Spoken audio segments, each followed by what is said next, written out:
Similarly just like the microscope, यहां पर भी मेरे पास दो टाइप के लेंसेज होंगे. One is objective. This is the principal axis of objective lens, and the other one will be eyepiece. देखिए, on the contrary, what is happening? The telescope is having the objective lens which is greater than the eyepiece. और अपन ने microscope में ये देखा था कि eyepiece जो है वो बड़ा होता है, ऑब्जेक्टिव छोटा होता है. इसका बेसिकली रिलेशन होता है रिजॉल्विंग पावर से. रिजॉल्विंग पावर कहां पढ़ते हैं? तो वेव ऑप्टिक्स में पढ़ते हैं. ठीक है, इसका बेसिक रिलेशन कहां से होता है? रिजॉल्विंग पावर से होता है. Resolving power we study from the wave optics. Wave optics में रिजॉल्विंग पावर पढ़ी जाती है, यहां नहीं पढ़ी जाती. तो वहां पर आप ये भी देखोगे कि what is the use of using a larger objective lens, या एक छोटे ऑब्जेक्टिव लेंस को यूज करके क्या फायदा होता है, इन सब की बात आप रिजॉल्विंग पावर में करते हैं, वहां देखो. अभी सिर्फ इतना देखना है कि जो एस्ट्रोनॉमिकल टेलीस्कोप है इसके अंदर ऑब्जेक्टिव लेंस बड़ा है एंड आईपीस छोटा है. अब जो रेज आ रही है वो कहां से आ रही है? तो सर जो रेज आ रही है ना, वो आ रही है फ्रॉम इंफिनिटी. आप लोग सभी जानते हैं दैट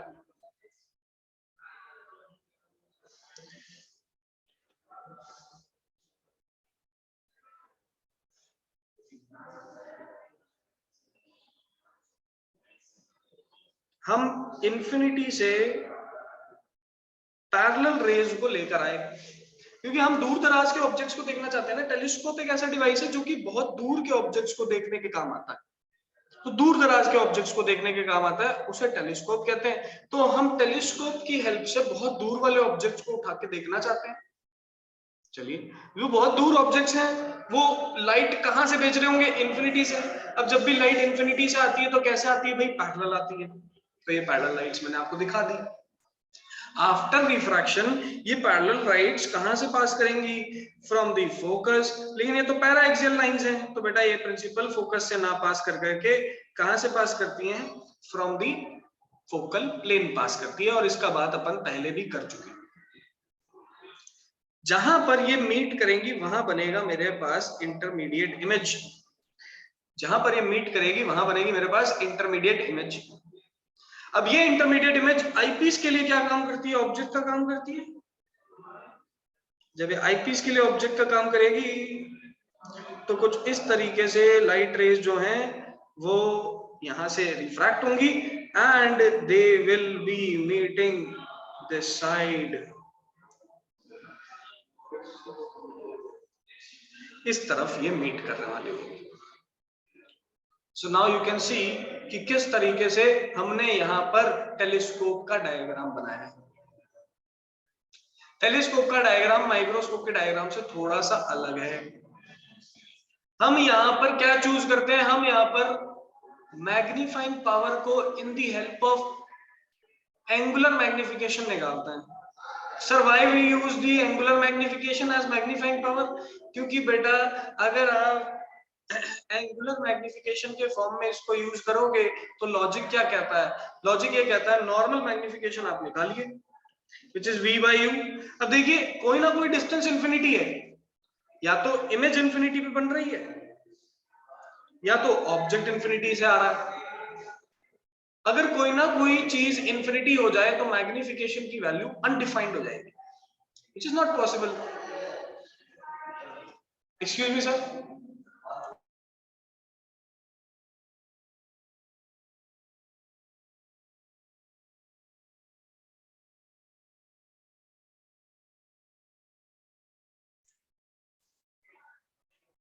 चलिए, so what is happening in this particular case? The light is coming from infinity, it is refracting from the objective lens, making an image which is considered object for the eyepiece, and finally the image is forming. अब वैसे ही दो case बन जाते हैं यहाँ पर भी जैसे पहले बनाए थे. सर कैसे दो केस? भाई एक बार तो आप फाइनल इमेज को कहां बना दो? नियर पॉइंट पे बना दो. एक बार आप फाइनल इमेज को इंफिनिटी पे बना दो. सो नंबर वन केस इसका हो जाता है if final image formed at infinity. Case number one, if final image is formed at infinity, अगर फाइनल इमेज इंफिनिटी पे फॉर्म्ड हो तो मैग्निफिकेशन का फॉर्मूला होता है FO by FE। सिंपल सीधा सा formula, focal length of objective lens upon focal length of eyepiece, FO by FE। The formula for magnification will be FO by FE। Simple, ठीक है। Case number 2,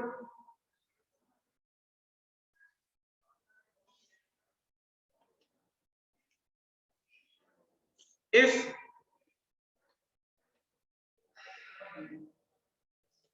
final image is formed at near point which is D, अगर final image near point पे form हो जाए, D पे form हो जाए, तब क्या होगा? If the final image is formed at near point और D, then in that case the magnification, then in that case the magnification will be minus FO by FE 1 plus FE by D। ठीक है, FO by FE bracket में 1 plus FE by D, and this is the formula for magnification। अब sir इसको कैसे निकाला, कहां से आया? कोई मतलब नहीं है, डेरिवेशन एग्जाम में नहीं पूछा जाता, केसेस पूछे जाते हैं। केस नंबर 1 पूछा जाता है, इमेज फॉर्म करें इंफिनिटी पे तो क्या मैग्निफिकेशन रहेगा, इमेज फॉर्म करें नियर पॉइंट पे तो क्या मैग्निफिकेशन रहेगा, ये हमसे पूछा जाता है। ध्यान से देखिए, एक छोटी सी बात करते हैं। अगर ऑब्जेक्ट इंफिनिटी पे और इमेज फाइनल भी इंफिनिटी पे ही बनवा दी जाए, अगर ऑब्जेक्ट इंफिनिटी पे है और इमेज फाइनल कहां पे बनवा दी जाए? इंफिनिटी पे ही बनवा दी जाए।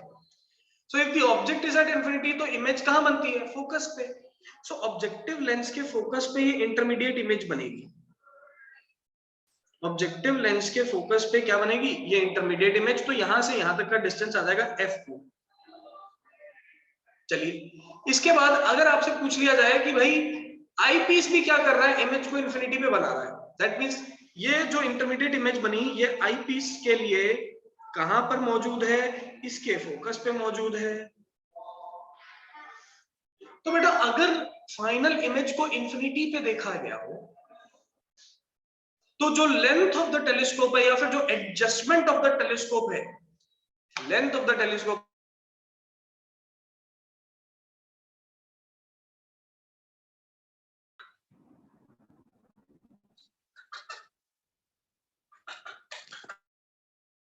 अगर फाइनल इमेज को इंफिनिटी पे देख लिया गया हो तो भाई फर्स्ट ऑब्जेक्टिव भी अपनी इमेज इंफिनिटी फोकस पे बनाता है और आईपीस के लिए भी ऑब्जेक्ट फोकस पे ही पड़ा है।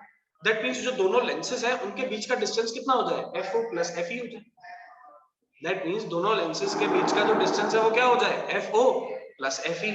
What is FO? Focal length of objective, FE focal length of eyepiece. So case number 1 जो है, जिसके अंदर मैग्निफिकेशन FO by FE निकला, फाइनल इमेज इंफिनिटी पे निकली, वहां लेंथ ऑफ टेलीस्कोप कितना होगा?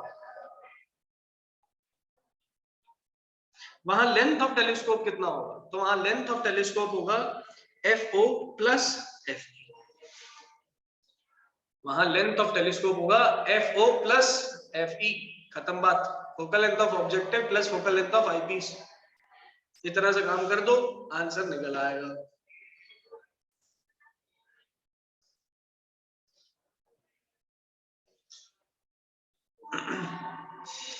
अब अगर यहीं पे length of telescope near point के लिए बात कर ली जाए तो फॉर्मूला चेंज कर जाता है।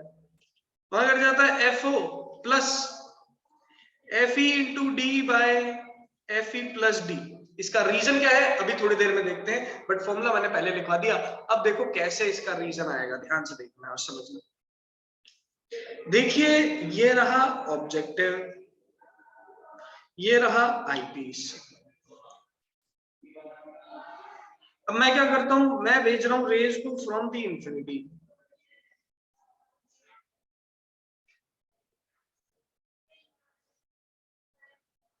मैं भेज रहा हूं रेज को फ्रॉम द इंफिनिटी। तो फ्रॉम इंफिनिटी रेज आई, कहां पर मीट करेंगी? ऑब्वियसली फोकस पे मीट करेंगी। तो कहां पर मीट करेंगी? They will meet obviously at the focus only.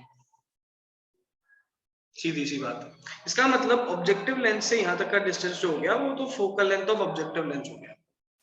अब अगर फाइनल इमेज इंफिनिटी पे ना बना करके नियर पॉइंट पे बनाई जाए, अगर फाइनल इमेज इंफिनिटी पे ना बना करके कहां बनाई जाए? नियर पॉइंट पे बनाई जाए, तो देखिए कैसे बनाएंगे, ध्यान से समझेंगे।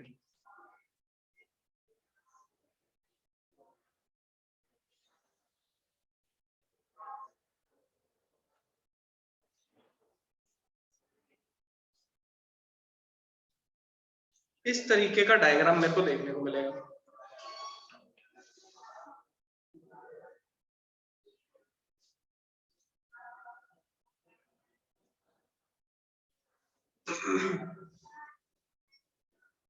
ध्यान से देखो, डायग्राम समझो, डायग्राम समझ गए तो आंसर क्लियर हो जाएगा यहीं पे।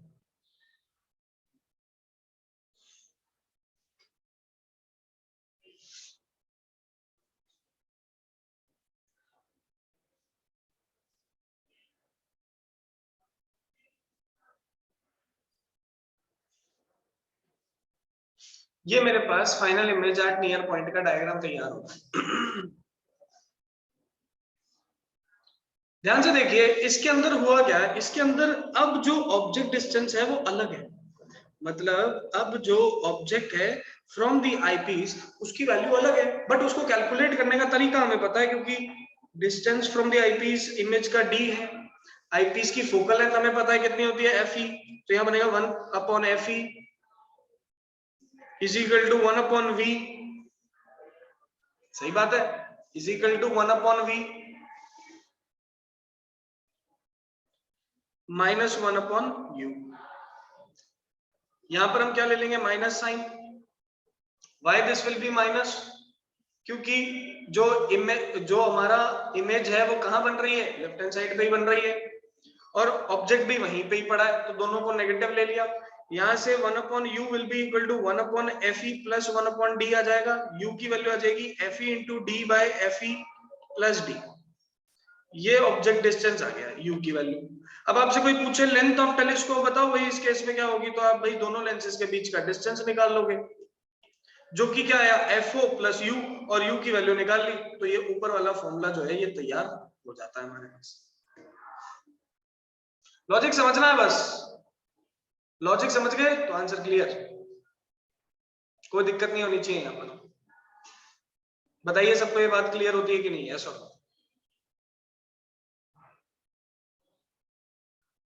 कबीर महादेव गलगट।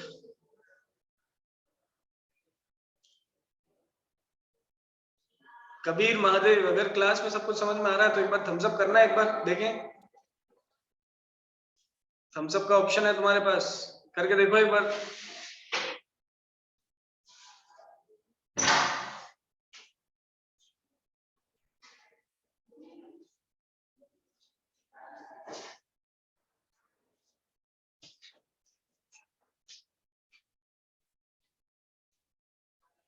अरे बाकी क्या कर रहे हैं? राहुल, पायल, नीलम, कुमकुम, हिमाद्री, बैठने आए हो क्या क्लास में? मूवी चल रही है कोई?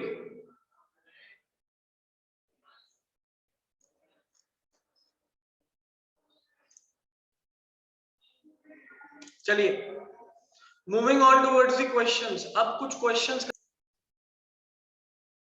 हमारे पास क्या है? हमारे पास इधर एक माइक्रोस्कोप प्रोवाइडेड है जिसके अंदर दो लेंसेज हैं, एक ऑब्जेक्टिव है, एक आईपीस है। ध्यान से देखिए, क्वेश्चन कह रहा है, क्वेश्चन नंबर 11 ऑफ एनसीईआरटी। घर पे जिसके पास एनसीईआरटीज हैं ओपन कर लो और वहां से देखना शुरू करो। बोल रहा है कंपाउंड माइक्रोस्कोप है जिसमें ऑब्जेक्टिव लेंस है, उसका फोकल लेंथ 2 सेंटीमीटर है। ऑब्जेक्टिव लेंस का फोकल लेंथ 2 सेंटीमीटर है। फिर एक आईपीस है जिसका फोकल लेंथ 6.25 सेंटीमीटर है। भाई एक ऑब्जेक्टिव लेंस का फोकल लेंथ है, एक आईपीस का फोकल लेंथ है, और दोनों के बीच का जो सेपरेशन है वो 15 सेंटीमीटर। दोनों के बीच का जो सेपरेशन है वो 15 सेंटीमीटर का है। How far from the objective lens should an object be placed in order to obtain a final image at near point. भाई ये बोल रहा है कि आप तो ऑब्जेक्टिव लेंस से डिस्टेंस बता दो, अगर आपकी जो फाइनल इमेज है वो नियर पॉइंट पे बनती है। अब ध्यान से देखना, पहले डायग्राम बना रहा हूं, डायग्राम बना के समझ गए तो आधी चीजें वहीं क्लियर हो जाएंगी। तो यहां बनाया मैंने ऑब्जेक्टिव लेंस और यहां बनाया मैंने आईपीस। ये बनाई मैंने प्रिंसिपल एक्सेस।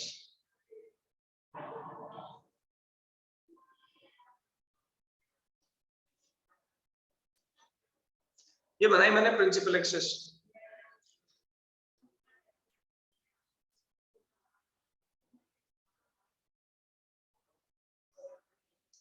भाई ऑब्जेक्ट से ऑब्जेक्टिव लेंस तक का जो डिस्टेंस है वो यू है। यहां से मेरे पास कुछ रेज आएंगी, इंटरमीडिएट इमेज बनेगी। कैसे बनेगी आओ बना के देखें।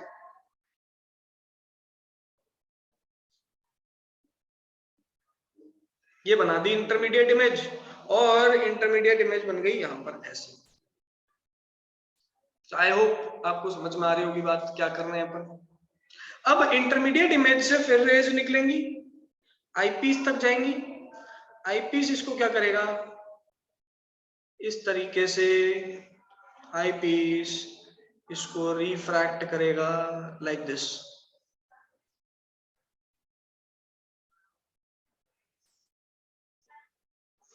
और इसको जब पीछे एक्सटेंड करेंगे तो मेरे पास ये यहां कहीं पे मीट होती हुई दिखेंगी।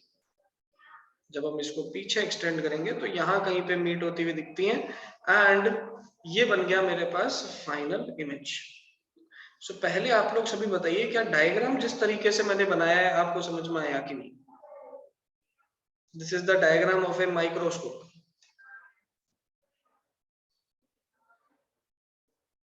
अब क्वेश्चन में जो डेटा गिवन है उसको अपन यहां मेंशन करते हैं, ध्यान से देखो। दोनों लेंसेज के बीच का सेपरेशन 15 सेंटीमीटर दे रखा है। ये जो डिस्टेंस होगा ध्यान से देखो, इंटरमीडिएट इमेज जो बनी ऑब्जेक्टिव लेंस से जो डिस्टेंस होगा यहां तक वो वीई होगा, सॉरी वीओ होगा, और जो आई पीस से यहां तक का डिस्टेंस है वो है यूई। भाई object distance from eyepiece, image distance from objective. बताइए भाई सभी को ये बात क्लियर होती है कि नहीं होती? दोनों के बीच का सेपरेशन 15 सेंटीमीटर और final image 25 centimetre. Yes everyone raise hands.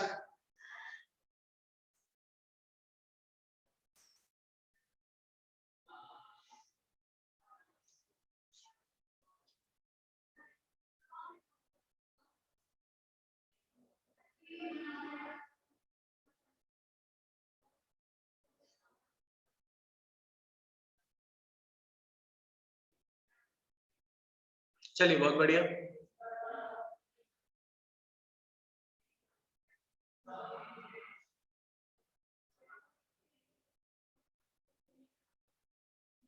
बहुत बढ़िया, ये बात अपन को समझ में आती है। अब देखिए कैसे इसको सॉल्व करेंगे। भाई मेरे पास सबसे पहले आईपीस के बारे में इंफॉर्मेशन प्रोवाइडेड है। फोकल लेंथ ऑफ आईपीस हमें क्वेश्चन में 6.25 दे रखा है।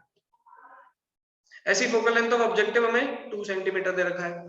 अब मैं क्या करूंगा, सबसे पहले आईपीस का ऑब्जेक्टिव, आईपीस के लिए मैं कैलकुलेशन करूंगा।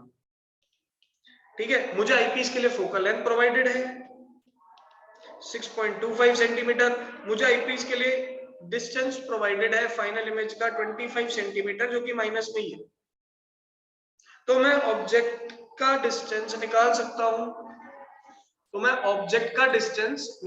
हूं, यहां पर अपन वैल्यू पुट करेंगे 1/f is equal to 1/v minus 1/u। f की जगह हम रखेंगे 6.25, 1/v minus 25 minus 1/u। 1/u इधर चला गया, 1/25 ऐसे ही रह गया, माइनस 6.25 इधर आ गया। जब इसको सॉल्व करेंगे एलसीएम आ जाएगा 25, ऊपर चला जाएगा इधर 100। ठीक है, यहां पर तो आ जाएगा, देखो ध्यान से, जब एलसीएम ले लिया तो देखो इसको 25 से काटा जा सकता है यहां से मेरे पास वैल्यू बचेगी -1 -4, तो बोले -5/25 1/u की वैल्यू, और यहां से जब u की वैल्यू निकलती है तो वो -5 सेंटीमीटर निकलती है। ये u किसके लिए? ये u आईपीस के लिए। दैट मींस हमने आईपीस से ऑब्जेक्ट कितना दूर है वो निकाल लिया। मतलब ये जो वैल्यू है ये 5 है, मतलब ये जो वैल्यू है ये 5 है, ये हमें पता चल चुका है। देखिए आईपीस से डिस्टेंस कितना है इंटरमीडिएट इमेज का, वो 5 दे रखा है, क्लियर हो गया।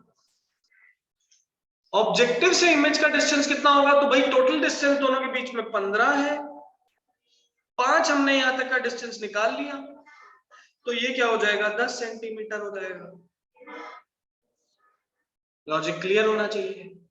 हमें पूछा है u की वैल्यू, ये वाले u की वैल्यू बताओ, तो इस u की वैल्यू को कैसे निकालेंगे? अब वापस से ऑब्जेक्टिव के लिए लेंस फॉर्मूला लगा देंगे। तो अब वापस से किसके लिए लेंस फॉर्मूला लगाओगे? ऑब्जेक्टिव के लिए।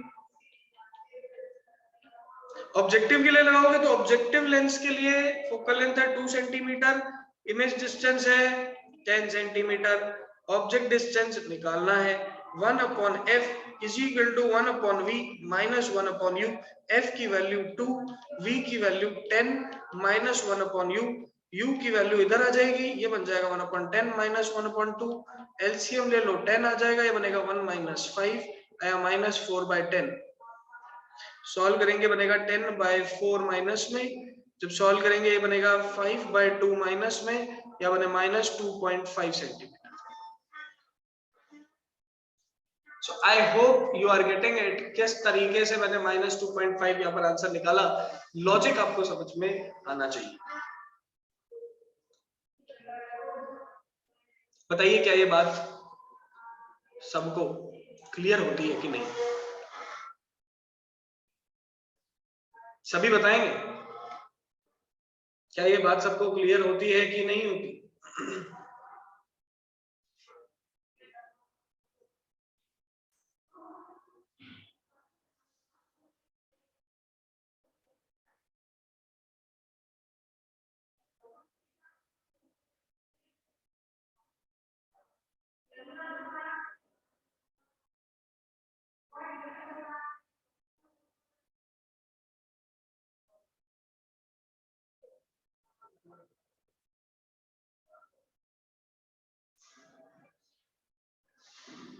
चलिए बहुत बढ़िया, very good, very easy, very basic phenomena which we have to understand.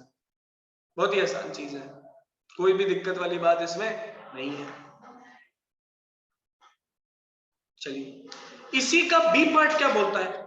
इसी क्वेश्चन का बी पार्ट क्या बोलता है कि आप बताओ फाइनल इमेज अगर इंफिनिटी पे बन रही हो, फाइनल इमेज अगर इंफिनिटी पे बन रही हो तो क्या होगा? तो यही सेम क्वेश्चन वापस परफॉर्म करके दो बेटा, सेम क्वेश्चन दोबारा हो जाएगा। ध्यान से देखिए कैसे होगा। मैं दोबारा से डायग्राम बनाता हूं, लॉजिक समझ लेना, क्लियर हो जाएगा। इस बार मैं क्या है पूरा रे डायग्राम नहीं बना रहा, सिर्फ और सिर्फ आपको समझा रहा हूं। ये हमने ऑब्जेक्ट रखा u, इसकी इमेज बनी यहां पर, दिस इज vu, ये ऑब्जेक्ट डिस्टेंस यहां से आईपीस से, और फाइनल इमेज कहां बन रही है? जब यहां से रे ऐसे जाएगी, फोकल लेंथ से पास हुई, इधर से ऐसे पास हुई, फाइनल इमेज बन रही है एट इंफिनिटी। देखो अगर क्लियर हो गया, आईपीस के लिए जब सॉल्यूशन करूंगा मुझे पता है अगर फाइनल इमेज इंफिनिटी पे है तो ऑब्जेक्ट कहां होना चाहिए? फोकस पे होना चाहिए। अब इसकी फोकल लेंथ आईपीस की 6.25 सेंटीमीटर है, सही है? आईपीस की फोकल लेंथ कितनी है? 6.25, तो ऑब्जेक्ट डिस्टेंस भी कितना हो जाएगा? 6.25। इसका मतलब ये जो वैल्यू मैंने यूई लिखी है ये कितने के बराबर है? 6.25 के बराबर है।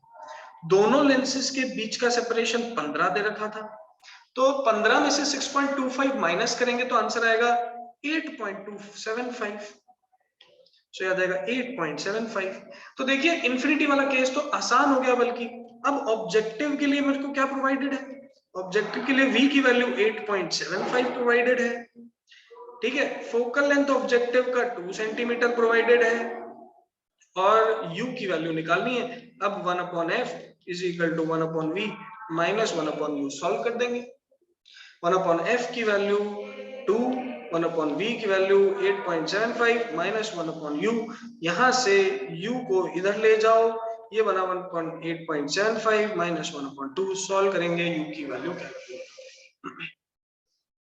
तो ये तो बल्कि उससे भी आसान निकला।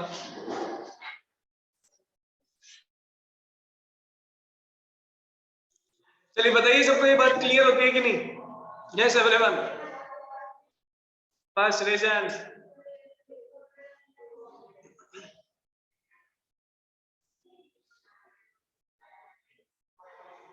तो मुश्किल नहीं है बिल्कुल भी यार, बिल्कुल भी मुश्किल नहीं है, लॉजिकल सवाल है, सारी चीज लॉजिकल है, बस आसानी से आप लोग तो सॉल्व करना सीख जाओ, मेथड सीख जाओ।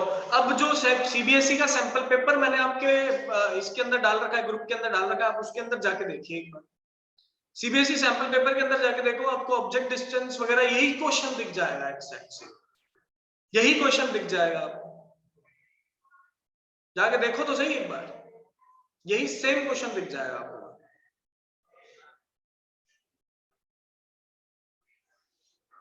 सो यहाँ पर ऑब्जेक्ट डिस्टेंस की वैल्यू आ जाती है -2.59 सेंटीमीटर, याद है, कैलकुलेट करके देख लेना।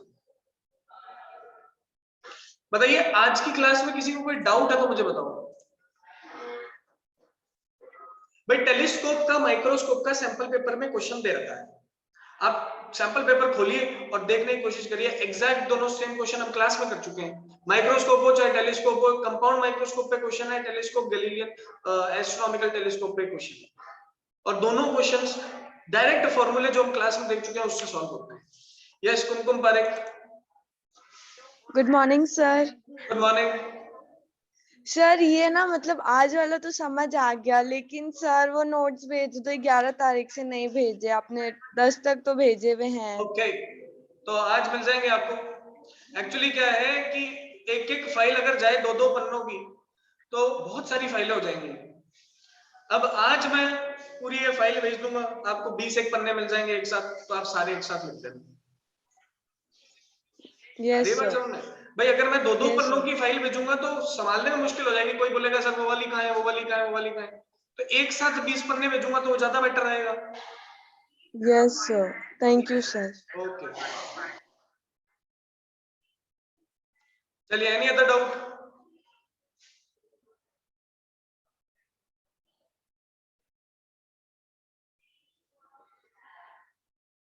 चलिए तो आज की क्लास यहीं पे खत्म करते हैं, फिर मिलेंगे अपन कल की क्लास में। चैप्टर में मेजर पोर्शन खत्म हो चुका है, अब आता है कुछ मिसलेनियस पोर्शन जैसे ग्लास लैब।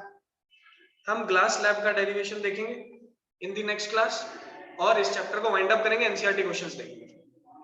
किसी को कोई भी डाउट आए मुझे कॉल करके पूछ सकता है, दो अभी आप स्कूल के टाइम में भी कॉल कर सकते हो, अदरवाइज आप इवनिंग में आफ्टर 6:30 कॉल करना। चलिए